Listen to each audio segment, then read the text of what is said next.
kita kehilangan seorang tokoh besar ya, yang mempunyai banyak sekali pengalaman hidup di berbagai dunia politik, dunia kebudayaan, sejarah, dan lain-lainnya. Jadi Babe Ridwan kita kenal, dan saya kira banyak sekali sahabat-sahabat teman-temannya, juga seorang aktivis, seorang organisatoris, pernah menjadi ketua umum PBHMI, pernah jadi sekjen, pernah jadi anggota DPR RI, dan pemikiran-pemikiran banyak sekali dibukukan gitu. Saya tahu buku beliau itu jumlahnya saya kira lebih dari 100 gitu ya, yang dibukukan.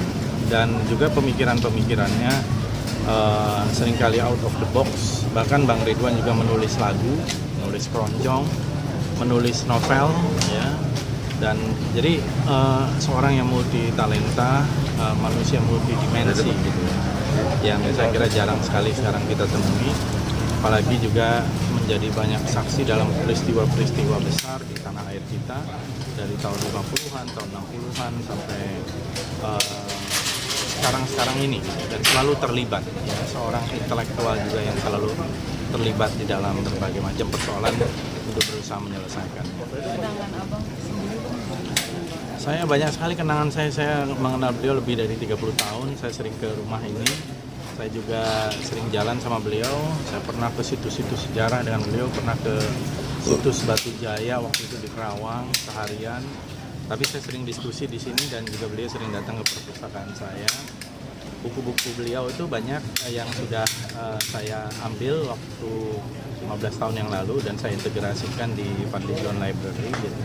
Begitu juga Piringan Hitam, dan kemarin terakhir saya juga masih merekam di podcast saya di YouTube channel saya 2 minggu lalu. Beliau masih segar bugar, itu bercerita justru tentang sejarah dan juga tentang lagu-lagu zaman dulu yang ya, karena pengetahuan beliau itu menurut saya luar biasa, termasuk lagu keroncong, lagu-lagu yang masih Stambul gitu ya, di tahun 1910-an, 1920-an gitu.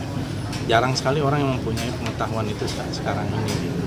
Dan Bang Ridwan ini ya boleh dibilang sebagai orang yang bisa dibilang sebagai orang yang banyak tahu lah, orang yang banyak tahu berbagai macam peristiwa dan juga ilmunya banyak tahu gitu, dan suka bergaul dengan anak-anak muda, dengan berbagai macam kelompok, dan bisa diterima di semua kalangan. Bang, kan kalau kehilangan sosok diskusi nih, kira-kira